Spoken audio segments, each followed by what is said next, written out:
Africa Live with Omotola Jalade Ekene, the superstar. And you know, today we're going to be talking majorly about her comeback movie. Although a lot of people have been, okay, we'll get to that. We're talking about the movie Alter Ego, which is premiering tomorrow. We're doing a giveaway for 2 Bella Nigerians. If you haven't entered for the giveaway, go to the site now and enter. But today we're focusing all on the almost sexy, yeah? So I think the first major question I'm going to ask you is, why did it take a movie like Alter Ego to make you come back after like a 3-year break in the movie industry? I'll say first, why did I go on the break? Okay. So to understand why. Anyway, so I went on the break at some point because I felt I needed, you know, to find myself. You know, I needed to get back to, you know, the times when you got a script, you were very excited about the script, you know, that giggling feeling like you have all these butterflies, you know, in your stomach, and you want to research this character and read the script over and over again, and then you know, go perform it, because we kind of lost that at a point in the industry, and I really wanted to get back to that. So yeah, so I needed to find that within myself first. While that was going on, I also was hoping that the cinema culture would rise, because I already told a lot of people prior to that time that I was not going to be doing straight-to-video movies anymore, especially after EJ. So I was already very picky. I was doing like one or two, no, more than one. I was doing like 2 or 3 projects a year anyway. And so it was getting harder and harder to find the kind of movies that I wanted to do. So instead of just, you know, stringing myself along, and I wasn't even adding any value to myself, just, you know, there in that space waiting, I decided to give myself that break. And in the meantime, try and focus on something I've always wanted to do, which is building infrastructure in entertainment, so yeah. Okay. So you got the script Alter Ego. What went through your mind? So when I got Alter Ego, I had gotten scripts from the same director prior, I think about 2 or 3 scripts prior. There was one of them that I really liked. I don't want to call the name because another actor did it. But I really liked that, but something just didn't click inside me enough to want to, you know, make me do it at the time. So when I got the script, I remember Moses said, he was just waiting. And so immediately I got it and I really liked it. And I called him back. He was like, are we going to do this? And I said, yes. And he was like, oh my God. Because I said, oh, but wait. We have to do a lot of the constructing in the script, and then we constructed back. Are you ready? And he was like, yes. And I knew that was it. Immediately I knew that was it, because I knew I found the soul of the movie interesting because it had a theme. I wanted movies that had themes, at least for now, especially for now. You know, things like Mortal Inheritance. I remember it was about sickle cell anemia, and I liked the fact that it was entertaining, but at the end of the day, it brought a lot of attention to sickle cell anemia and that condition, and, you know, abuse, for example, about, you know, so I wanted something like that. I had meat, and so I liked the fact that this was about PTSD, which is post-traumatic stress disorder, and that was something I didn't even know much about myself. So even I had to research on it. So I had that excitement of even educating myself, you know, and getting to understand how these things happen to people, because it had never happened to me or anyone that I knew for that matter. So I was also on the same journey that I thought a lot of viewers would be in with me. Because when I did Mortal Inheritance, even though I had sicklers in my family, my husband's family to be precise, I didn't know too much about sickle cell anemia. So I only knew from the point of view that I had a brother-in-law who had that condition. But I researched into it, I got to know. So even with my relationship with him, it improved it, because now I knew so much about it. And so now I feel like I know so much about PTSD that if I saw someone else, you know, going through that, now I have empathy for them and I understand what they're going through. Yeah. You know, during the introduction, I called this your comeback movie. And I feel like that's the name everybody has given to this. For real? Yeah, it's like Omotola's comeback movie, Omotola's comeback movie. Do you feel any sort of pressure? Like, do you feel like the expectation is going to be like, whoa, chill, let me just act? Not really. Okay. Yeah, I wish it wasn't necessarily having to be that, but then it is what it is, you know, and you go with the flow, you enjoy it, and I can understand why people feel that way because they haven't seen me on the screen for a very long time, at least in the movie. I've always been on the screen. I mean, Omotola, the real me, was everywhere. And I'm always active online and other things that I've done on TV as well. But I mean, movie-wise, this is the first. Oh, by the way, you know, I did some movies that were not out. When I knew I was going to go on this break for like a few years, I did some movies that were supposed to have been coming out in that time. So people know it wasn't like I just withdrew, but so for some funny reason, all these movies just didn't come out. So we still have Up Creek that is not yet out. Yeah, remember that one? We still have that's Tarila's movie. We still have Teko Benson's movie. What's that one called now? Blood in the Lagoon. Okay. And I did one movie in London. Remember Amina? Amina is not out. So I think there are, and these are all big productions as well. I think about 3 or 4 movies that are not out. So yeah, so you can imagine that feeling of, I don't believe this. How could this all happen at the same time? Yeah. So I understand why people feel like alter ego is, you know, seeing Omotola for the first time or the comeback or whatever. Yeah. I hope it lives up to the expectation. Yeah. But how long did it take to the filming, you getting into character? Was it like a year? Exactly a year. A year. We did alter ego July last year. Wow. Yeah, and I know some people have done like 4 movies or shots, you know, some producers have shot 4 movies, even in that space. Yeah. This is different. Wow, she said it. hold that responsible for that one. Yeah. So how did you get into characters at that Igwe? Because, like the name of the movie says, alter ego. She's like 2 very different people. Yeah. Like how were you able to like be the lawyer and then be the the other girl in the other room. Anyway, so at Igwe, we didn't want to play, even though the name is alter ego, we didn't want to play like, oh, there are 2, even though there are 2 different personalities, we didn't want to play like there were 2 different people. So the director was very strict on that. He was like, that's very easy to do, yeah, and just switch, and then you're someone else, and then you're having different mannerisms and all of that. We want it to be one person because the truth of the matter is most people that go through this are not, it's not like they just switch and they just see a totally different person. They're still themselves.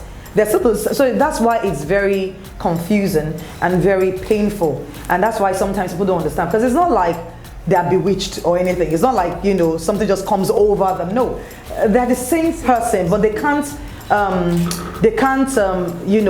help themselves from behaving in certain ways that maybe you and I would not tolerate, but because of their own experiences, because of the trauma that they've gone through, their brains, is a medical thing. Their brains have switched somewhere. So for them, they don't feel some of the things you feel. So when you feel empathy, sometimes it affects different people different ways, you know. Some don't feel empathy. So you're wondering why, you know, you're feeling some kind of way about something and they're just numb. And you're like, you don't, like, you know, so it's because they've gone through trauma and they didn't heal, you know, or they're still very angry, and then some are just depressed. You'll be wondering why this person is never happy. No matter what you do, they just don't. They can laugh just to make you feel good, but genuinely they don't feel any kind of genuine happiness. But in Adaigwe's case, it was a different kind of character that she was exhibiting. But we're trying to say it happens to different people in different ways, and sometimes just find out, and then if you're feeling that way, you need to seek help. Yes, seek help, yeah. So let's talk about the other character. That one that is in the other room. Zelza character. I want to know how you shot it. I just always try to, like, because what we see is we see the sex scenes, and then it looks so natural. But I can just imagine that there are like maybe 20 people behind the camera shouting, "Cut! Do it again!" Yeah. Like, so what was the process of filming those sex scenes like? As you can imagine, very tedious. I think people feel that it's always fun for people. I don't know why. I've heard people say, "Oh, I would like to be the sex scene with you." I'm like, you don't want to. You don't want to. Because I think actors don't, especially for the male actors, I think it's unbelievable pressure, because imagine when you're a male actor and you know how to kiss, and the director is telling you, "No, cut, that was not a kiss," and you're like, dude, you know, and they're telling you, do it again. I mean, it must rub off your ego the wrong way, and it must, you know, take something away from your ego. And then, so, you know, you're female, you want to get this over and done with, and they're saying do it over. So it's not fun for both parties, that's the truth. And especially when you have so many people behind the scene, and everyone is just watching you with all this, you know, very fallen and very straight faces. You know, you don't even find anywhere to patch some kind of nice face. Everybody's just, because everybody's trying to act like, you know, this shit is not affecting me. I'm not feeling any kind of way. You know, so everybody's looking overtly professional and serious. It's very uncomfortable. So yeah, so it's a very, very uncomfortable and hard scene that a lot of actors don't like. But you know, when you're a professional and that's your job, you just go into it like anything else, and you just pray to God you can nail it quickly and get it over and done with. You know, that's it. So how did our Oga at the top feel about it? Our Oga at the top, Tuale Captain Kennedy. You know, this dude is just is amazing. I love him. He's just a wonderful person. When you first tell him, you'll be like, hmm? You know, he's an actor. I call him an actor himself. The guy has different levels of reactions. The first one is like, the next one is, so what exactly is he going to? Then, you know, so but long and short of the whole story, he's not coming from a judgmental point of view or a negative place. I think sometimes he's just concerned, and not concerned for himself, which is very beautiful. You can tell when someone is, you know, cares more about themselves than he's not really concerned about, oh, how are people going to view me, or how am I going to look. No, you could tell that he's concerned for you. Most times he's saying things like, are you really sure there's something you want to do? Are you comfortable with it? Have you thought about it, you know, thoroughly, and how it might affect you or your career, your mind, and stuff like that. And so when I tell him I'm ready, and he's like, okay, well, I trust you. I know you know what to do, and all of that stuff. So yeah, I can't lie that it will be the most comfortable thing for him. I mean, we're all human beings. I know somewhere you'll be like, oh, wow, you know. But I want to believe that he knows that, you know, it's strictly professional. I mean, he met Swale the other day and they hugged and they all. Wow. Okay, so I mean, throwing it back to the prostitute 22 years ago, if I'm correct, you know, you had a scene that was also, then it was even like, like, you know, now it's a bit more common, but what made you decide to have this kind of scenes in this movie? Was it already in the script? Was it something that could have been taken out? Or, you know, why did you agree to? So this is pretty much the character. It could not have been taken out. If anything, it was tampered down. Okay. It was tampered, yeah, it was tampered down because, I mean, you know, because we have censors board, and obviously we had to worry about what rating, you know, no. Okay. No, you know, the lashback or feedback or whatever was never a problem because we were ready. I think myself and the director, we were ready. I asked them, are we ready? We're ready. I'm the actor, I'm ready. You better be ready as the director. You know, so for me, I think I'm mature now, and I've gotten to a point in my life where I know where to draw the line, and I know exactly what I'm doing. I know why I'm doing it, and I know what I aspire to achieve. So for me, I think by God's grace, to some extent, I've risen above pressure. You know, I'm not a teenager anymore. I know what I want out of life, and I know that the most important thing is doing what is necessary for the script and for that character. So for that character, it was how the character was. So it wasn't like, oh, just something that happened in, you know, that was who she was. You know, so it was just a matter of, okay, how do we make it tasteful?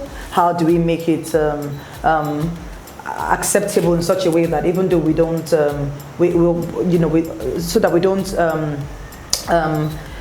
we don't seem like we're not doing enough, yet we're not doing way too much, you know. So it's just finding that balance, and everything that was, I would say, things that we had to worry about. Otherwise, you know, we knew what we needed to do.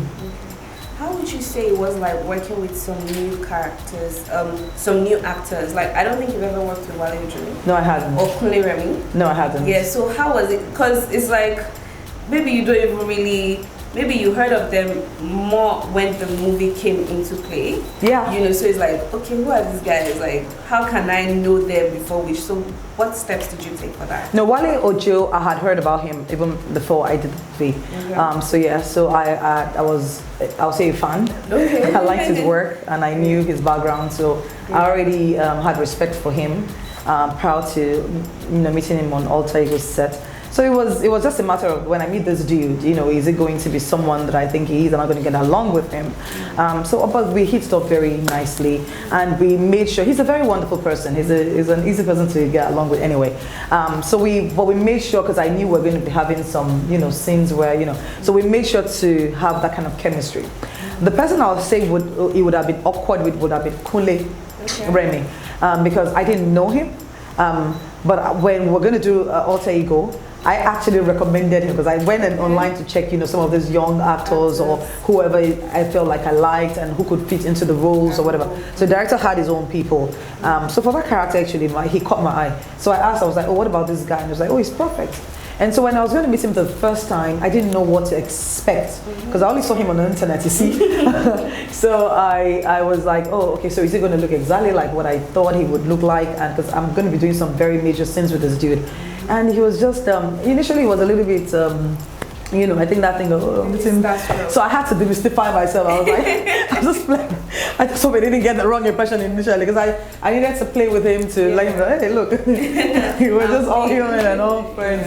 But he was a very wonderful guy and we were very close, so we're close friends, but we're very good friends now. And you know, so when we're doing the scene, we were very comfortable with each other. The chemistry was great, and even until now, we were fine. So I think that's very important, you know, when you're going to do those kind of scenes. Yeah. You better start off right. Yeah. You can't, in the middle, try to jump the process and now go, okay, these things are coming on, let me go and pally with this person. It's just not going to work. Yeah, that's great. So the premiere is tomorrow. Yay! Yay! Friday, July 7th. Right. Are you excited? What are you feeling? Are you excited? Are you scared? Are you not scared but nervous? No? Yeah. I am. Yeah, you're right. You know, it's a mix of everything. I'm anxious. Let me put it that's the way. Yeah. So I'm anxious. We've been working on this for 1 year. You know, there's something called. Let me not put it. But you know, you can do a movie as an actor, and in editing, they can ruin it. Yes. You could do a movie and the director could shoot a movie and everything and sound, you could get to the studio and the sound is all messed up. You know, anything can go wrong in post, that's what I'm trying to say. And the stars just might not align right. So you do all of this hard work and then you just keep praying that everything just works out right. It's like a wedding. You know, you prepare for that wedding. Yeah. You know you're prepared. And God knows you're preparing for like 1 year for this wedding. You know, you've called everybody, you've paid all the vendors, you've done everything. But just before, you know, that day, you're panicking because you're like, I hope someone's just not going to, mess it up. And then everything just falls like a pack of cards. So I think that's what I'm feeling. That feeling of, Lord God Almighty, let everything just work out right, you know. Yeah. So yeah. What do you want them to take away? What's the message? Several messages really. One is, like I said earlier, there's something called PTSD that even I just got to know about. Really, I'd heard about it prior, but it's very confusing because, you know, in this part of the world that we're all from, we just sense people who behave crazy as crazy, period. You're just crazy. And if you say, oh, something happened to you, because we're so used to all this trauma that a lot of us go through in this third world countries, we just say, who never suffer, get over it, you know, like, yeah, so you suffer, have you suffered, you know, so we underestimate these things and we undermine it and all of that stuff, and we don't know how this has damaged this person, and we don't have so many people who are, what do you call them, therapists and stuff, so people are not healing, people are taking all this anger and all this trauma and bottling it inside, and it comes out in other ways. And so we're having a society that is so saturated with depression and anger and trauma and all of that stuff. And people don't want to talk about this because they expect you to just get over it and move on, you know. So I hope that this movie would show that these things happen and that we can really start to talk about this, and maybe hopefully therapists and all of that can start to reach out. It's like, hey, I'm here, I can do this, this is what I'm trained to do. And if you have this problem, you can reach out to me if you have depression or you've had trauma at some point. So that, also I hope that it would help, you know, the kind of movies that I shoot. Someone asked me, I said, oh, don't you do comedy? And I said, but I did a movie called I Belong. And it was very, very popular. So that was when, you know, even doing comedy was part of just doing, so that was comedy, but it was still drama, right?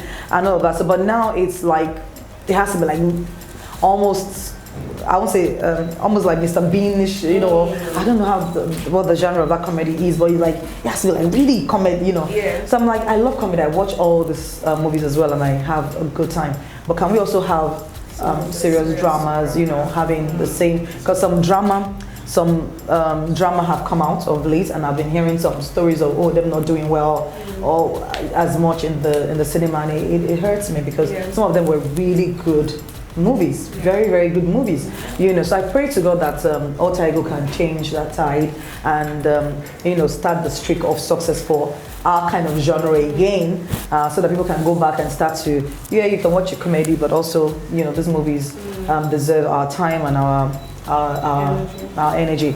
So yeah, that also. And then 3, I hope it also, you know, it's not easy when you've not acted in a while to come back, or you've not sung in a while and you start singing, or you've not walked in a while and you just start working, you know, working. So I just pray to God that also it helps me to, you know, it eases me right into it quickly, and I can continue what I know how to do. Speaking of singing, are you ever gonna sing again? Yes. Oh yes, I sing all the time. I really do. I just don't put it out there. But I will. So my second album has been outish, kind of. But because I did the hardcover, you know, I think I was the person who did that 1,000 naira hardcover then, and the marketers then said they weren't going to carry it. I should go to the paperback, you know, the 100 naira one. And I said no, it's a collector's item. If you want it, get it. If you don't want it, don't get it. So I have that. That came out, I think, in 2010. So, and I already said from the beginning of my career that I would bring out an album every 5 years. So I've been due for another one, maybe 2015. And so because of how everything has been going, I kind of like just put a stop to it because I wasn't promoting it as well as I thought I should. So in my mind, I want my musical career to be like Barbra Streisand's career, nice. Where I am actually in concert, because I can't compete with all the singers. I don't have the time or anything, because it's not my first career, you see. So I'm building a place, and I want to be in concert, like in residency, like you have how you go to Las Vegas and then they're in concert, you know. So that's how I think my music career can thrive. Where if you like my music, you can come and have a nice time with me. It's not by force. For people who listen to my music, know the music. So. You guys are gonna look for that album. Start looking for it. Okay, great. So what's next for you after Alter Ego? After Alter Ego, there's another movie coming out. I think it's done. They've moved they told me yesterday that they've moved the launch date now forward, the premiere date forward. That's Tribunal, the movie. Okay, June 28th. Is it still June 28th? No, it's not. So they've moved it now to September, I think. September 1st. So that's Kunle for Lions movie. I'm about to shoot another movie right now. Okay, great. I'm going to be shooting in the Badon. Nice. Is it going to be like a historical movie? It is. It is. Who's the director? Epic kind of stuff. I'm not going to tell you right now. You guys are just going to find out. I haven't even signed my contract, you know.